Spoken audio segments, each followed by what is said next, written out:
The laying on of the hands. At this point, the shame and remorse are such that Dante faints. When he recovers his senses, he finds himself immersed in the river Lethe. For the whole of the preceding scene, he was on the other bank of the river.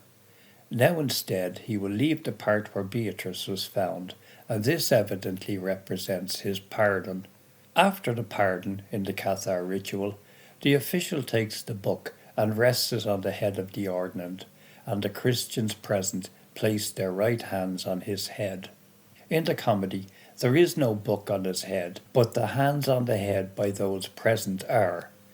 When Dante comes to his senses in the river, he sees Matilda, the first person he met in the earthly paradise, over him, standing above me.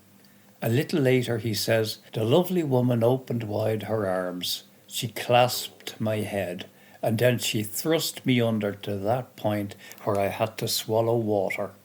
Page 218. That done, she drew me out and led me, bathed, into the dance of the four lovely women, and each one placed her arm above my head. Purgatory 31, 100 to 105.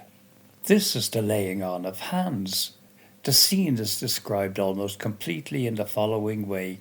Each of the four stretches her hand over Dante, and it must be understood that they join their hands, being in a circle and dancing, and forming in that way a cross over him. They all emphasize the figure of the cross, of which there isn't a word in the poem, none that their hands are placed over Dante's head.